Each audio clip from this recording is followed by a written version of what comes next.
धन्ना जाट तगारी लाई, छाछ पीवे तो खीर, भक्ति भक्ति करत धन्ना, बैकुंठ जिसी शीर।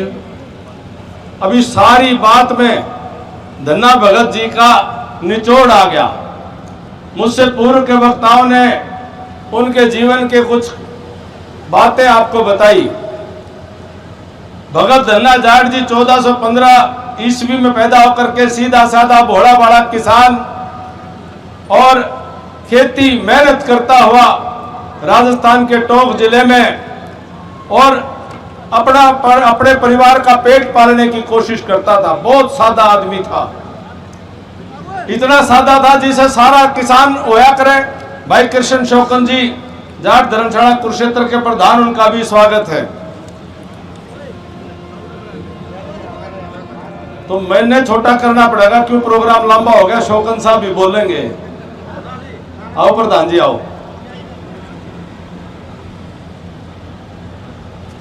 तो भगत धन्ना जी के बारे में सारी बातें आ गई। एक शुरुआती बात है।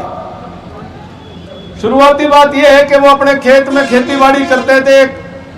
पंडित जी महाराज पूजा पाठ करते हुए और अपने ठाकुर जी को प्रसाद चढ़ाते हुए, तो भगत धन्ना को भी जिज्ञासा हुई। बचपन से उनका भगवान में बड़ी आस्था थी, परमात्मा में बड़ी श्रद्धा थी।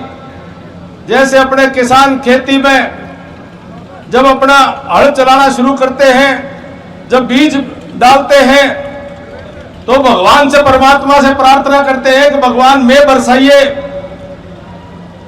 और ये बीमारी से बचाइए, इस फसल ने बढ़ाइए।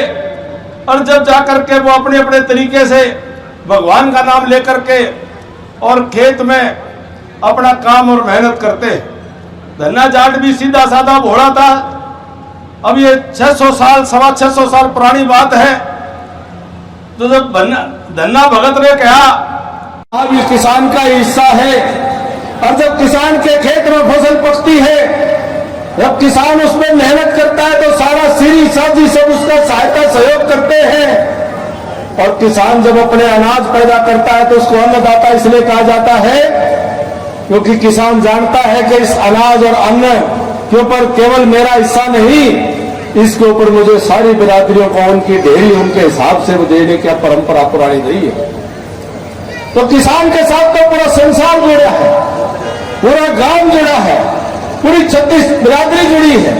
इसलिए धन्ना भगत जाट वो केवल एक जाट बिरादरी नहीं, वो तो जो अन्नदाता के तौर पर